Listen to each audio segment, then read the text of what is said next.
27/2/2025 ના રોજ ગુજરાત બોર્ડ દ્વારા લેવાયેલું ફિઝિક્સનું પેપર મોડરેટ હોય. બહુ જ સહેલું પણ ના કહેવાય, બહુ જ અઘરું પણ ના કહેવાય. તમારી મહેનત ઉપર તમારું પેપર ગયું. પણ ઘણા બધા વિદ્યાર્થીઓના તો પણ મેસેજ છે 50% ને સારું ગયું છે, 50% એવું કહેવું છે કે સર ઓછા માર્ક્સ આવશે અથવા તો ફેલ થવાની બીક લાગશે. તો અમારું શું થશે? અમને શું સારી કોલેજમાં એડમિશન મળશે? ઇમ્પ્રુવમેન્ટ એક્ઝામ સર 100% આ વખતે થવાની જ છે. કેવા પેપર આવે ઇમ્પ્રુવમેન્ટની અંદર? અને શું તમારી કોઈ ઇમ્પ્રુવમેન્ટની બેચ લોન્ચ થવાની છે? તો યસ દોસ્તો, આજના વિડીયોની અંદર હું તમને તમામ માહિતી આપવાનો છું, જેથી બહુ જ દુઃખ દર્દની અંદર તમને કદાચ થોડુંક પોઝિટિવિટીનું એક વાઇબ્રેશન મળી જાય અને આવનારા પેપરની અંદર તમે થોડા પોઝિટિવ રહીને થોડા સારા માર્ક્સ કવર કરી શકો. તો યસ દોસ્તો, મારું નામ છે પ્રિયેશ પટેલ. આપ સર્વેનું ખૂબ ખૂબ હાર્દિક સ્વાગત છે પ્રિય વિદ્યાપીઠ પ્લેટફોર્મની ઉપર. સૌથી પહેલી વાત, તમે જો ગુજરાત બોર્ડમાં છો તો તમારી ઇમ્પ્રુવમેન્ટ એક્ઝામ 110% થવાની છે. એ ગયા વર્ષથી નિયમ છે ને આવનારા દરેક વર્ષે ઇમ્પ્રુવમેન્ટ એક્ઝામ થશે. ઇમ્પ્રુવમેન્ટ એક્ઝામના ફોર્મ ક્યારે ભરવાના એની નોટિફિકેશન ગુજરાત બોર્ડની વેબસાઇટ ઉપર જ્યારે પણ આવશે તમને વિડીયો મળી જશે. જેથી ચેનલ પર નવા હોય તો સબસ્ક્રાઇબ કરીને બેલ નોટિફિકેશન પ્રેસ કરી દો. અને વોટ્સઅપ ગ્રુપમાં એક પણ ના જોડાયા હોય તો ડિસ્ક્રિપ્શન બોક્સમાં વોટ્સઅપ ગ્રુપની લિંક છે, ખાસ એમાં તમે જોડાઈ જજો. પહેલા જોડાયેલા હોય તો ફરીથી જોડાવાની જરૂર નથી. બધા સબ્જેક્ટની ફ્રી તૈયારી પણ હાલ ચાલી રહી છે. ગુજસેટની પણ ફ્રી બેચ આપણે બંને મીડિયમના વિદ્યાર્થીઓ માટે લોન્ચ કરવાના છે. હવે એક્ઝામ કયા મહિનામાં આવી શકે? તો ફેબ્રુઆરી મહિનાની અંદર, માર્ચ, એપ્રિલ, મે ની આજુબાજુ તમારું રિઝલ્ટ આવશે અને જૂન કે જુલાઈની અંદર તમારી આ પરીક્ષા આવશે. તમને ઓલમોસ્ટ 2 મહિનાનો સમયગાળો મળશે. પેપર વચ્ચે રજા જેમ આમાં હોય છે એવી રીતે જ હોય છે. પેપરનું લેવલ જે આ હતું એવું ને એવું જ પેપરનું લેવલ હોય છે. કોઈ પેપર અઘરા નથી હોતા. ફેલ વિદ્યાર્થી હોય કે પાસ વિદ્યાર્થી હોય, એ બધાએ એ જ એક્ઝામ આપવાની હોય છે. અને સર એનાથી કોઈ નુકસાન જાય? 2 સર્ટિફિકેટ સાચવવાના? બેટા, અત્યારથી પહેલા ધોરણથી આટલા બધા સર્ટિફિકેટ સાચવ્યા છે તો એક સર્ટિફિકેટ તમે સાચવી શકો છો, એમાં કોઈ તકલીફ નથી. એનું રિઝલ્ટ કેવું આવે, આ ઘણા બધાને સવાલ છે. તેના રિઝલ્ટની અંદર તમે સમજી લો કે તમને પહેલો જે એટેમ્પ હશે એ લખાઈને આવશે, બીજો એટેમ્પ લખાઈને આવશે અને તમારું જનરલ જે બંનેનું બેસ્ટ ઓફ 2 થતું હશે એ લખાઈને આવશે. જેમ JEE ની માર્કશીટ આવે છે એવી રીતે જ. કોઈ જ આમાં નુકસાન નથી. ગયા વર્ષના અનુભવના આધારે હું તમને જણાવું કે ઘણા બધા વિદ્યાર્થીઓ, ફેલ વિદ્યાર્થીઓ ઓછા થયા હતા, પણ પાસ વિદ્યાર્થીઓ જેમાં ઓછા માર્ક આવ્યા હતા એમણે ઇમ્પ્રુવમેન્ટ એક્ઝામ વધારે આપી માર્ક્સ ઇમ્પ્રુવ કરવા માટે. અને એવું મગજમાં તમારે સવાલ હોય કે સર ઇમ્પ્રુવમેન્ટ પછી તો એડમિશન પતી નહીં જાય રિઝલ્ટ પછી? પણ ના, ACPC નો નિયમ છે. ACPC મતલબ તમારું જે એડમિશન કરાવશે, ચાહે એન્જિનિયરિંગ હોય કે ફાર્મસી અથવા જો JEE, એમનો એવો નિયમ છે કે પહેલો રાઉન્ડ પૂરો થઈ જાય પછી જ્યાં સુધી ઇમ્પ્રુવમેન્ટ એક્ઝામનું રિઝલ્ટ ના આવે ત્યાં સુધી બીજો રાઉન્ડ કરવો નહીં. ગયા વર્ષનો નિયમ છે. બીજી એક મોસ્ટ ઇમ્પોર્ટન્ટ વસ્તુ, પહેલા રાઉન્ડ પછી બીજા રાઉન્ડ વચ્ચે દરેકના મેરિટ નંબર બદલાશે. કે ઇમ્પ્રુવમેન્ટ એક્ઝામ આપી હશે એ મેરિટમાં આગળ જશે. અને ત્રીજી મોસ્ટ ઇમ્પોર્ટન્ટ વસ્તુ, શું પહેલા રાઉન્ડ પછી સારી કોલેજમાં સીટો ખાલી હશે તો હું તમને એન્જિનિયરિંગમાં એક કોલેજનું નામ આપું, DAIICT, પ્રાઇવેટમાં સૌથી best institute, Nirma, LD ગવર્મેન્ટમાં, VGEC, BVM, DDIT, PDU. આ મેં તમને સારી કોલેજના નામ આપ્યા. બધી કોલેજની અંદર રાઉન્ડ 1 પછી સીટો ખાલી હતી. તો પછી આ વર્ષે કેમ નહીં હોય? ગયા વર્ષે અમારા જ વિદ્યાર્થીઓ VGEC માંથી LD માં સ્વિચ થઈ ગયા, PDU માંથી DAIICT માં સ્વિચ થઈ ગયા ઇમ્પ્રુવમેન્ટ એક્ઝામના રિઝલ્ટના આધારે.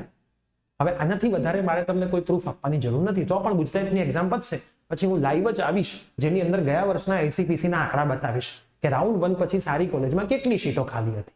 તમે જોશો, ઓહો, આટલી બધી ખાલી છે. ઇમ્પ્રુવમેન્ટ એક્ઝામ આપવાથી નુકસાન કેટલા ટકા? 0%. ફોર્મ ભરવા પછી તમે એક્ઝામમાં એબસેન્ટ પણ રહો છો તો માર્ચના માર્ક ગણાઈ જાય છે. અને બેસ્ટ બેનિફિટ શું છે? બેસ્ટ બેનિફિટ હું તમને એનો બેસ્ટ બેનિફિટ સમજાવું. ગણાય છે કેવી રીતે? માન લો તમે માર્ચની એક્ઝામ આપો છો, થોડુંક સમજી લેજો, કદાચ વિડીયો લાંબો બની શકે પણ આ સમજવું બહુ જરૂરી છે. ઘણા ટીચર્સને પણ ખબર નથી અને ઘણા પેરેન્ટ્સને પણ આ ખબર નથી. અને આ જૂન જુલાઈ એક્ઝેક્ટ ડેટ હજી આવી નથી. ફોર્મ ભરાશે ત્યારે તમને માહિતી આપીશું. ઇમ્પ્રુવમેન્ટ એક્ઝામનું ફોર્મ કેટલા વિદ્યાર્થીઓ ભરી શકે? બધા જ. પાસ હોય, ફેલ હોય, ગમે તેટલા પાસ હોય, ગમે તેટલા ફોલ હોય, ગમે તેટલા સબ્જેક્ટનું ફોર્મ તમે ભરી શકો. હું તમને અત્યારે 2 સબ્જેક્ટનું સમજાવું, ફિઝિક્સ, કેમિસ્ટ્રી અને મેથ્સ. બધામાં તમે આપી શકો. પ્રેક્ટિકલમાં પાસ હોય તો ફરીથી ના આપી શકો. પ્રેક્ટિકલમાં જ ખાલી એબસેન્ટ વિદ્યાર્થીઓ આપી શકશે. કોણ ઇમ્પ્રુવમેન્ટ એક્ઝામ આપી શકે? તો માર્ચની અંદર જેમણે જે સબ્જેક્ટનું ફોર્મ ભર્યું છે એટલા સબ્જેક્ટની ઇમ્પ્રુવમેન્ટ અપાય. કેમ કે રિપીટરનો સવાલ હોય છે કે સર હું કેટલામાં આપી શકીશ? તો ભાઈ તે જેટલામાં માર્ચમાં ફોર્મ ભર્યું હતું, માર્ચમાં ભલે ફોર્મ ભર્યા પછી એબસેન્ટ હોય કે આપવા ગયો એ નહીં જોવાનું. માર્ચમાં જેટલા સબ્જેક્ટનું ફોર્મ તમે ભર્યું છે એટલાનું તમે જૂન જુલાઈમાં આપી શકો. તો રેગ્યુલર વિદ્યાર્થીઓ તો બધાનું ફોર્મ ભર્યું છે. એબસેન્ટ કે ગયા છો એ ઇમ્પોર્ટન્ટ નથી. ફોર્મ ભર્યું છે તો જૂન જુલાઈની એક્ઝામ આપી શકો, ઇમ્પ્રુવમેન્ટ એક્ઝામ. પાસ છો, ફેલ છો એ ઇમ્પોર્ટન્ટ નથી. ફોર્મ ભર્યું છે એટલે તમે એક્ઝામ આપી શકો, ગમે તેટલા સબ્જેક્ટમાં આપી શકો.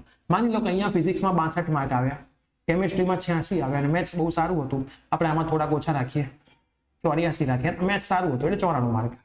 તમે એવું નક્કી કર્યું કે હું ત્રણેય નહીં, હું કોમ્પ્યુટર ને મેથ્સ, કોમ્પ્યુટર ને ઇંગ્લિશ નથી લખતો, પણ એમાં પણ તમે આપી શકો છો. થોડું સિમ્પલ રીતે સમજાવવાનો પ્રયત્ન કરું. 3 સબ્જેક્ટના માર્ક જ એડમિશનમાં ગણાય, ચાહે એન્જિનિયરિંગ હોય કે ફાર્મસી. એટલા માટે હું 3 સબ્જેક્ટ લખું છું. બીજાની તમારે આપવી હોય ઈચ્છા હોય તો તમે આપી શકો. ફિઝિક્સની અંદર તમે આ એક્ઝામ આપી અને આની અંદર તમારા 89 થયા. કેમેસ્ટ્રીની પણ તમે આપી, એમાં તમારે 85 થયા. અને મેથ્સની તમે આપી અથવા તો એબસન્ટ રહ્યા, કોઈ વાંધો નહીં કે ભાઈ 94 હતા, હવે જવું થાકી ગયો, અથવા તો તમે આપી કદાચ અને તમારા 42 જ માર્ક આવ્યા કોઈ બી રીઝનના લીધે. તો હવે તમારું રિઝલ્ટ કેવી રીતે બનીને આવશે હું તમને સમજાવી દઉં કે તમારું મેરિટમાં કયું રિઝલ્ટ. પહેલા તો તમારું મોક રાઉન્ડ વખતે આ માર્ક પ્રમાણે મેરિટ રેન્ક આવી જશે.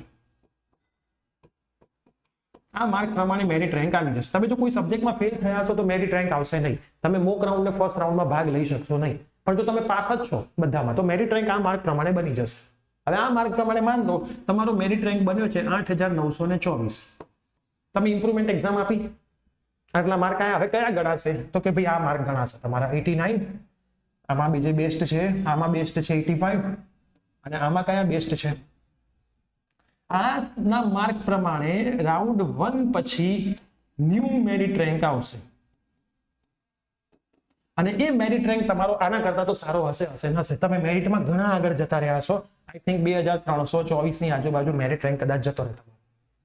તો ઘણા બધા તમારા મિત્રો કે જેના માર્ક્સ આવા હતા, માની લો 82, 86 અને 92, એ વિદ્યાર્થી એવું વિચારે કે મારે ઇમ્પ્રુવમેન્ટ નથી આપી, આટલા તો સારા માર્ક્સ છે, પણ તમે આપી, તમે તોય આપી, બરાબર, તો તમે એના કરતા મેરિટમાં આગળ જતા રહેશો. અને જે વિદ્યાર્થીએ રાઉન્ડ 1 માં એડમિશન લીધું છે એને ઓલવેઝ લાલસા હશે જ કે મારે હજી સારી કોલેજમાં જવું છે. કેમ કે કોઈ પણ વિદ્યાર્થીને રાઉન્ડ 1 માં સૌથી સારી કોલેજમાં નહીં જ મળી જાય. 90% નથી જ મળતું, છેલ્લા રાઉન્ડ સુધી જવું જ પડે છે, એટલે સીટો ખાલી જ પડે છે. એટલે આ વસ્તુનો બેનિફિટ તમારે લેવાનો છે. તો જરાય નેગેટિવ થવાની જરૂર નથી, પોઝિટિવ રહો. ગયા વર્ષે જેટલા પણ વિદ્યાર્થીઓ અમારું માન્યા ઇમ્પ્રુવમેન્ટ એક્ઝામ આપી એ બધાના રિઝલ્ટ ઇમ્પ્રુવ થયા. સવાલ તમારો આવે સાહેબ સાબિતી શું? તો પ્રિયસર વિદ્યાપીઠ એપ્લિકેશન છે, ડિસ્ક્રિપ્શનમાં લિંક છે, એને ડાઉનલોડ કરો. મોસ્ટલી ડાઉનલોડ છે. એના હોમ પેજ પર માય કોર્સ, એન્ડ્રોઇડ મોબાઈલ અને my GUJCET ACPC no course ફ્રીમાં મળ્યો છે. એમાં પહેલા કે બીજા ફોલ્ડરમાં તમે જશો ને એટલે અમારા પ્રીવિયસ યર્સના રિઝલ્ટ મૂકેલા છે. એમાં ઇમ્પ્રુવમેન્ટ બેચના અમારા જેટલા વિદ્યાર્થીઓ હતા બધાના રિઝલ્ટ મૂક્યા છે. તમે જોજો રિઝલ્ટ કેવું આવે છે ઇમ્પ્રુવમેન્ટનું. હું કદાચ તમને અહીંયા હાલ બતાવી પણ શકું. જો તમે અહીંયા સર્ચ કરશો પ્રિયસર વિદ્યાપીઠ, www.priyasarvidyapith.com, આ હું તમને વેબસાઇટ બનાવું છું. આપણી એપ્લિકેશન તમે ડાઉનલોડ કરી લેજો. એમાં તમને કોર્સ મળશે જેનું નામ આવું હશે, આ રહ્યું, બોર્ડ એન્ડ ગુજસેટ 2025 અને એસીપીસી એડમિશન પ્રોસેસ. આ ફ્રી તમને મળ્યો હશે. એમાંથી તમારી બધી પ્રિપરેશન તો ફ્રી થવાની છે હાલ જેટલું છે. એની અંદર તમે આ બીજી પીડીએફમાં જજો, board and GUJCET 2025 live class PDF ને ટેસ્ટ, અવર રિઝલ્ટ 2024 બેચ. એની અંદર ઇમ્પ્રુવમેન્ટ એક્ઝામ રિઝલ્ટ 2024, આની ઉપર નજર નાખજો. કેટલા બધા વિદ્યાર્થીઓના સારા માર્ક્સ હોવા છતાં ઇમ્પ્રુવમેન્ટની એક્ઝામ આપી હતી અને એમના રિઝલ્ટ તોય ઇમ્પ્રુવ થયા હતા અને એ બધાને સારી કોલેજમાં એડમિશન મળ્યું. તો આ ગયા વર્ષના જ રિઝલ્ટ છે, કેમ કે ગયા વર્ષે ગુજરાત બોર્ડે ઇમ્પ્રુવમેન્ટ એક્ઝામ લેવાનું નક્કી કર્યું. આ વર્ષે લેશે 100% ફાઇનલ છે. આ નિયમ આવી ગયો છે, દર વર્ષે લેવાશે.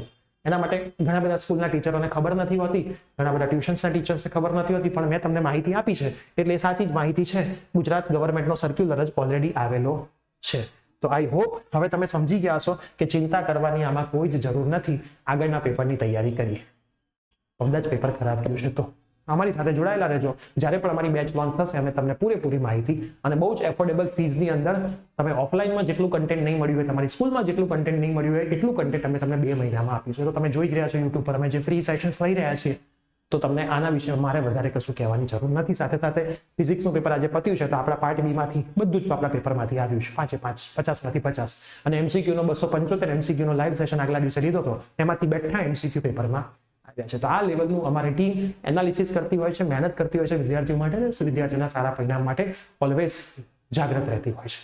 તો ઠીક છે, આ વિડીયો તમારા તમામ ફ્રેન્ડ્સને શેર કરી દો જેનું પેપર કદાચ ખરાબ ગયું છે, જેથી એ પણ થોડો પોઝિટિવ થાય અને આગળના પેપર્સની તૈયારીમાં લાગી જાય. મળીએ છીએ આવા જ કોઈ વિડીયોની સાથે. Till then by, take care.